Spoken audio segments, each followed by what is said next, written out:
প্রিয় শিক্ষার্থীবৃন্দ, আশা করি সবাই ভালো আছো। আজকের অনলাইন ক্লাসে তোমাদের স্বাগত। আমরা ইতিমধ্যে বানানের উপর বেশ কয়েকটি বিষয়ে আলোচনা করেছি। আমরা আজকে প্রায় শেষ পর্ব বানানের উপর আলোচনা করব। আমরা মোটা দাগে আমরা যে বিষয়টি অবতারণা করছিলাম বানানের উপর, আমরা গত ক্লাসে আলোচনা করছিলাম বানানে বিশৃঙ্খলা। বানানে বিশৃঙ্খলার উপর একটা আমরা লেকচার আলোচনা করছিলাম। আজকে দ্বিতীয় আলোচনা এবং শেষ আলোচনা। আমরা দেখেছি যে শব্দের শেষে হোক অথবা মাঝখানে হোক কখন হ দন্তন্য হবে, কখন হ মূর্ধন্য ন হবে। মনে রাখতে হবে যে হয়ের সাথে যদি এমন আকৃতি থাকে তাহলে সেটি হচ্ছে হ যোগ দন্তন্য, আর নিচে যদি থাকে হয়ের সাথে ন তাহলে হবে সেটি হ যোগ মূর্ধন্য ন। তাহলে হ দন্তন্য বনাম হ মূর্ধন্য ন, অর্থাৎ আমরা কোথায় হ দন্তন্য ব্যবহার করব, কোথায় আমরা হ মূর্ধন্য ন ব্যবহার করব। ঠিক আমরা দ্বিতীয় বিষয় নিয়ে যদি আলোচনা করি তাহলে এখানে কর্তা বনাম কর্তৃ, কখন আমরা কোনো শব্দের সাথে তা ব্যবহার করব, কখন আমরা একই শব্দে কখন আমরা তাটাকে আবার ত্রি করব। আমরা তৃতীয় বিষয় নিয়েও যদি আমরা আলোচনা করতে চাই তাহলে ত ব ফলা রয়েছে, তারপরে রয়েছে এখানে ত তয় যুক্ত ও নয়।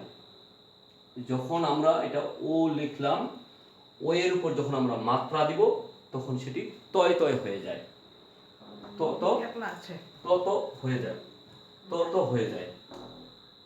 তারপরে আমরা এখানে রয়েছে চতুর্থ টপিকসে, সেটা হচ্ছে বয় জফলা বনাম বয় জফলা আকার। বয় জফলা বনাম বয় জফলা আকার, অর্থাৎ শব্দের প্রথমে আমরা কখন ব জফলা ব্যবহার করব, কখন আমরা বয় জফলা আকার ব্যবহার করব। আমরা এইসব নিয়ে আজকে আলোচনা করব। আশা করি তোমরা আমাদের সঙ্গে থাকছো। আমি মুছে দিলাম, আমরা প্রথম টপিকসটা নিয়ে একটু আলোচনা করি।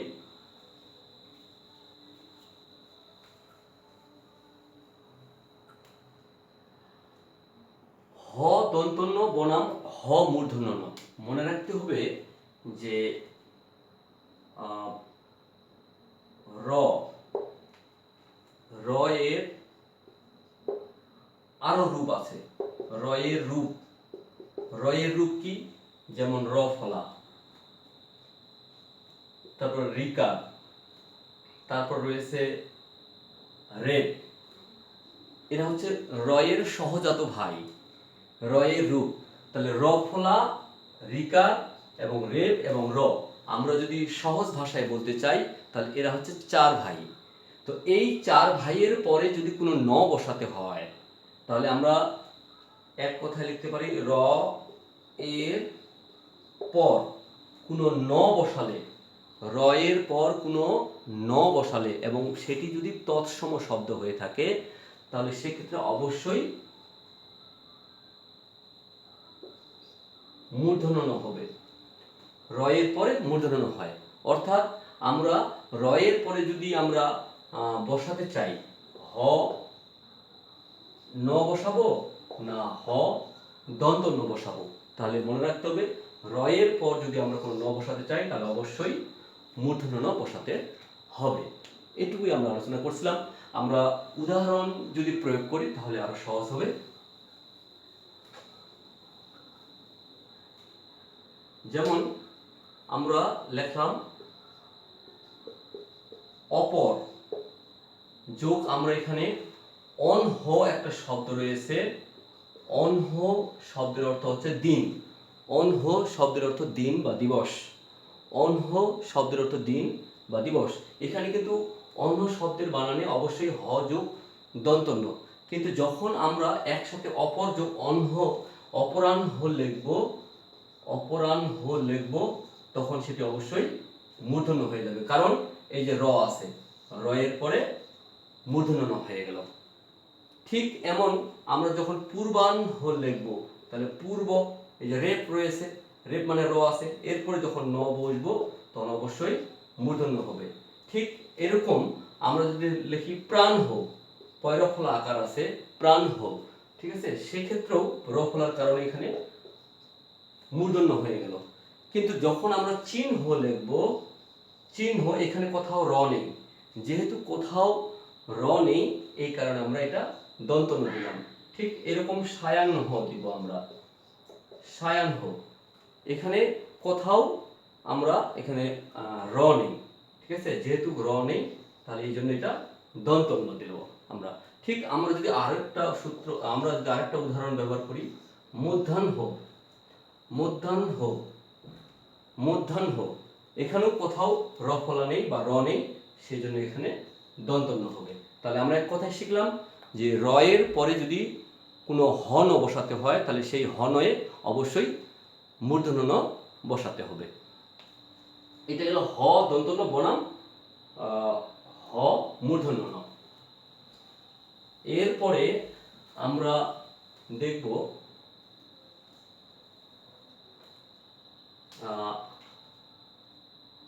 তা বনাম, আমরা যদি আলোচনা করি ত্রি, অর্থাৎ এখানে শব্দের শেষে কখন তা হবে কখন ত্রি হবে। আমরা যদি কয়েকটা শব্দ লিখি, যেমন কর্তা, যেমন নেত্রী, নেতা, তা আছে শেষে, যেমন ধরে নাও মাতা, পিতা, তারপর রয়েছে ভ্রাতা, তারপর রয়েছে শ্রোতা। আমরা এই 6টি শব্দ লিখলাম। তাহলে প্রতিটি শব্দের শেষে আমরা মৌলিক শব্দ, এই সব শব্দ, তো প্রতিটি শব্দের সাথেই তা রয়েছে। এই মৌলিক শব্দের সাথে যদি আমরা বচন অথবা অন্য কোনো শব্দ যোগ করি তখন আর তা থাকবে না, সেটি ত্রি হয়ে যাবে। অর্থাৎ এই সকল শব্দকে যখন আমরা যেমন কর্তা, কর্তার সাথে আমরা বর্গ ব্যবহার করব, কর্তার সাথে আমরা বর্গ ব্যবহার করব, বচন ব্যবহার করব, তখন কিন্তু আর তা থাকবে না।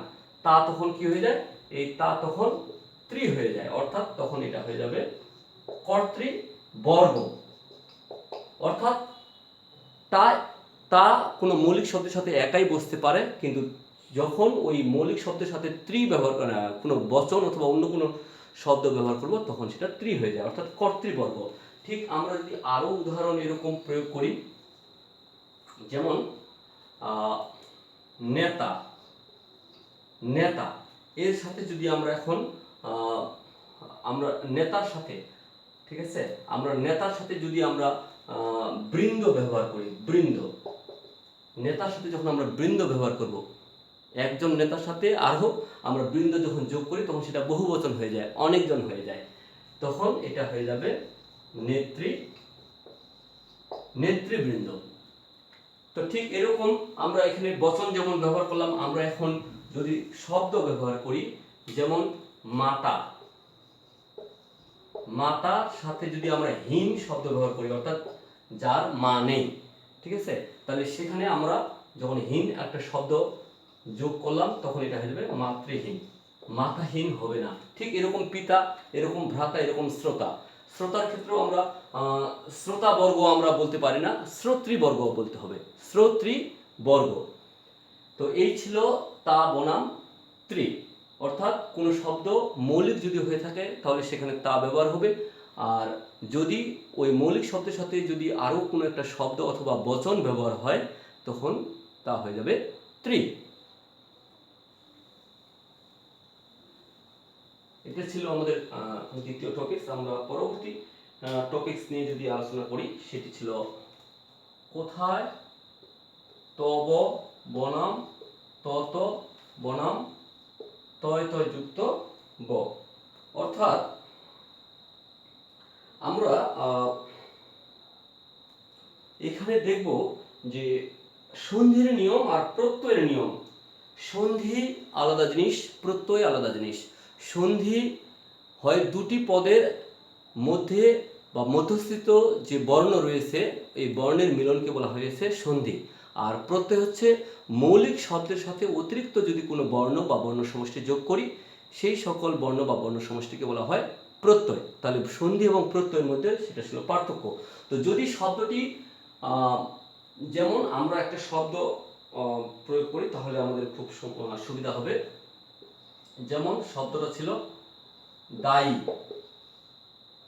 শব্দটা ছিল দায়ী, দায়ী যোগ আমরা ত বফলা প্রত্যয় যোগ করলাম, ত বফলা প্রত্যয়।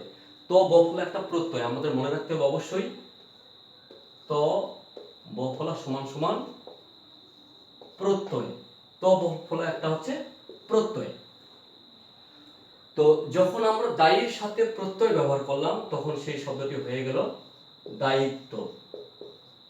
দায়িত্ব অর্থাৎ প্রত্যয় হিসেবে যখন, শুধু প্রত্যয় হিসেবে যখন ব্যবহার হবে তখন তয় বফলা হবে, এটা মনে রাখতে হবে অবশ্যই। আমরা যদি কৃতির সাথে যদি আমরা ত বফলা যুক্ত করি তাহলে সেটা হয়ে যাবে কৃতিত্ব। কৃতিত্ব ঠিক এরকম মন্ত্রীর সাথে যদি ত বফলা যোগ করি তাহলে সেটা হয়ে যাবে মন্ত্রিত্ব।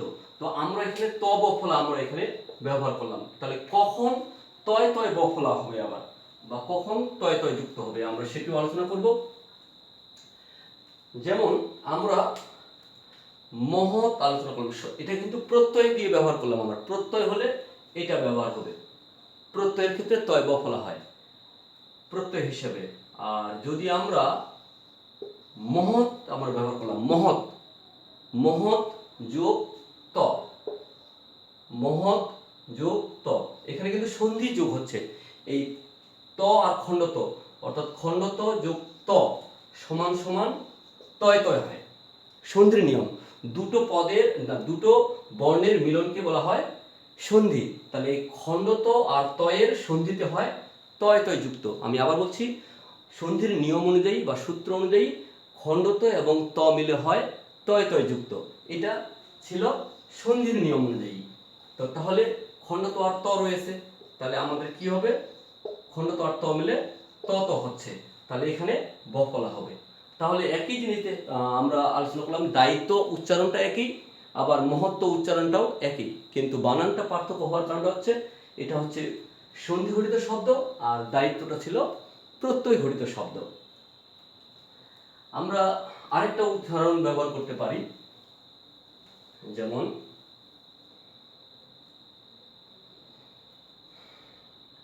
তৎ, তৎ শব্দের অর্থ তার, তৎ শব্দের অর্থ তার, ঠিক তৎ যোগ ত বফলা তত্ত্ব।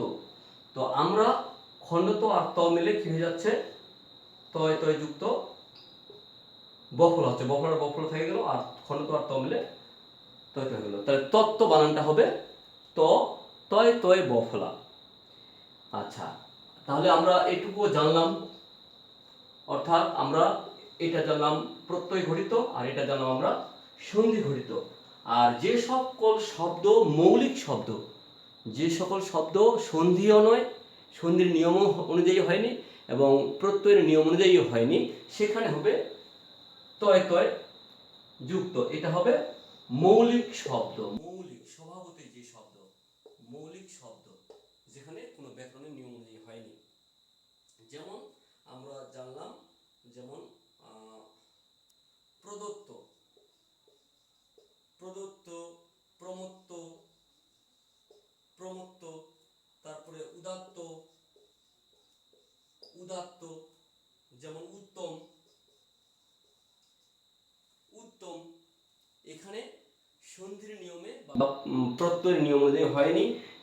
যেমন আমরা আরো যদি আলোচনা করি, সত্তর, সত্তর অর্থাৎ সংখ্যা সত্তর, সত্তর, এই ক্ষেত্রে তয় তয় যুক্ত শুধু হবে, এখানে বফলা হবে না। তাহলে আমরা জানলাম যে তয় বফলা যুক্ত হয় সন্ধির ক্ষেত্রে অথবা প্রত্যয়ের ক্ষেত্রে। আমরা এরপরে আমরা যদি পরের বিষয় নিয়ে আলোচনা করি, সেখানে আমরা জানব কখন বয় জফলা হয় বনাম বয় জফলা আকার। কখন বয় জফলা হবে শব্দের প্রথমে, কখন বয় জফলা আকার হবে, এই বিষয়টা নিয়ে আমরা আলোচনা করব। তো আমাদের মনে রাখতে হবে যে সন্ধির ক্ষেত্রে অর্থাৎ জফলা অথবা অন্তঃস্থ জ, সন্ধির নিয়ম অনুযায়ী সন্ধির সূত্র একটা রয়েছে, জফলার সূত্র, সেটি হচ্ছে রস্যই বা দীর্ঘইকার যোগ রস্যই দীর্ঘই ভিন্ন অন্য স্বরধ্বনি। রস্যই দীর্ঘই বাদ দিয়ে অন্য কোনো স্বরধ্বনি যদি বসাই তাহলে আমরা জফলা পাবো। তো এখানে যেহেতু আমরা বয় জফলা কাজ করছি, তাহলে এখানে হবে সন্ধির নিয়ম অনুযায়ী অ অথবা আ, অর্থাৎ রস্যই দীর্ঘইকার পূর্বপদের সাথে বসবে আর পরপদের প্রথমে স্বর অথবা স্বরা যুক্ত হবে। যেখানে স্বরা ব্যবহার হবে তাহলে সেখানে আকার হবে, আর যদি স্বর বসে তাহলে বয় জফলা হবে। আমরা উদাহরণ যদি দিই আমরা তাহলে খুব সুবিধা হবে। যেমন আমরা দিই উদাহরণ, যেমন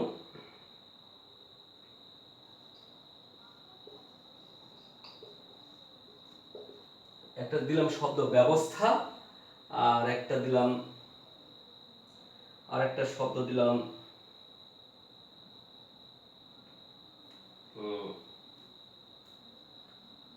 ব্যাখ্যা।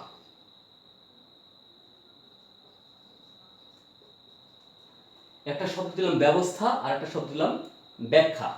তো এখানে বয় জফলা হয়েছে, এখানে আবার বয় জফলা আকার হয়েছে। কখন বয় জফলা আকার হবে, কখন বয় জফলা শুধু হবে, আমাদের মনে রাখতে হবে জফলাটাকে আমরা যদি তুলে দিই তাহলে এখানে ব থাকতেছে আর এদিকে থাকতেছে বস্থা, বস্থা, আর এখানে থাকতেছে ব, এখানেও থাকতেছে সংযুক্ত খ জফলা আকার। অর্থাৎ এখানে এখন মনে রাখতে হবে যে এইখানে জফলাকে তুলে দিয়ে আমরা যোগ চিহ্ন দিয়েছি। তো আমাদের এখানে রস্যইকার অথবা দীর্ঘইকার বসাইতে হবে। তাহলে রস্যইকার বসাইলাম বি, বি মানে বিশেষ। এখানে কোনো স্বরবর্ণ নেই জফলার পরে, জফলা মানে যোগ চিহ্ন, জফলার পরে কোনো স্বরবর্ণ নেই। তো যেহেতু কোনো স্বরবর্ণ নেই, স্বরের সংক্ষিপ্ত রূপ নেই যেহেতু, অর্থাৎ স্বরের কোনো কার নেই, সেজন্য আমরা তাকে দেখতে পাচ্ছি না, কিন্তু উচ্চারণ আসছে ব্যা অবস্থা, অ আছে, এই কারণে এখানে হবে অ হবে, বি যোগ অবস্থা।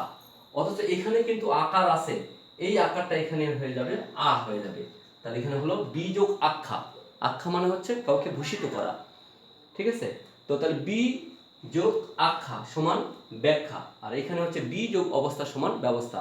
তো আমরা এখানে অবস্থা ছিল বিধায় এখানে জফলা আকার হয়নি, আর এখানে আকার আছে, আ আছে, কারণ এই জন্য এখানে আকার হয়েছে। তো আমরা যদি এখন শব্দ সমূহকে যদি আমরা লিখি এই নিয়ম অনুযায়ী তাহলে আমাদের আরো সহজ হবে। যেমন আমরা এখন শব্দ লিখব,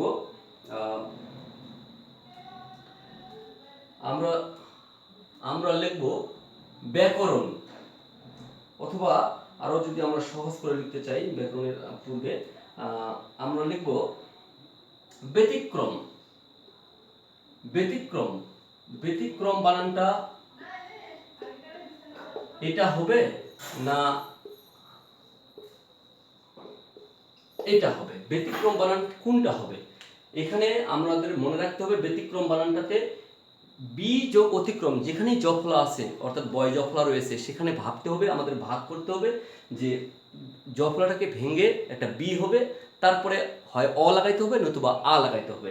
অর্থাৎ তাহলে এখানে আমরা যদি বি যোগ অতিক্রম, আর এখানে হচ্ছে বি যোগ আতিক্রম, আতিক্রম বলে কোনো শব্দ নেই, সেহেতু এটাকে ভুল হবে এটি দিলে।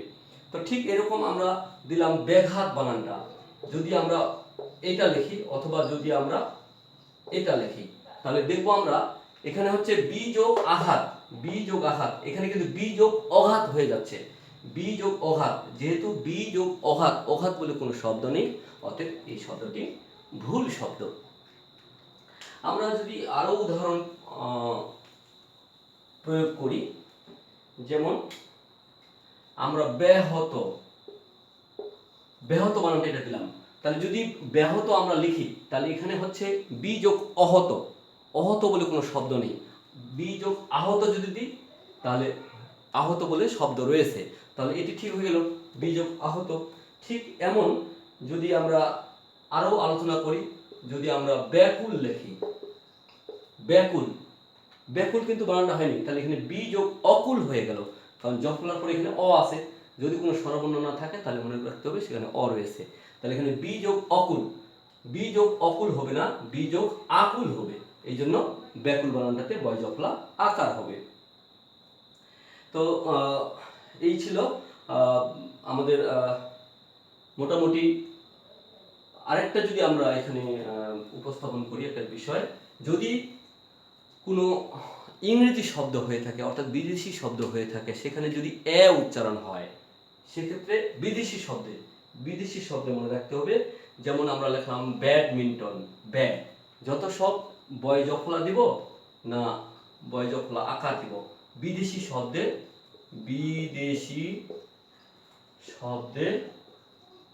অবশ্যই বয় জফলা আকার হবে, শুধু বয় জফলা হবে না বিদেশি শব্দে। অর্থাৎ ব্যাডমিন্টন, তারপরে ব্যাট, ব্যাটারি, ব্যাস, bag, band, bandage, Baptist, banner, তারপর ব্যারাক, ব্যারিস্টার, ব্যালট, তারপরে ব্যারোমিটার, যত সব মানে অর্থাৎ বিদেশি শব্দ আছে এবং বয় জফলা যদি ব্যবহার করতে হয় তাহলে সেখানে অবশ্যই আকার ব্যবহার করতে হবে, অর্থাৎ এ ব্যবহার করতে হবে। আজকের এই আলোচনাই ছিল, আমরা বানানের উপর মোটামুটি প্রায় আলোচনা শেষ করলাম। এরপরে আমরা নতুন বিষয় নিয়ে উপস্থাপন করব নতুন দিনে। সেই পর্যন্ত সবাই ভালো থেকো, শুভকামনা রইল।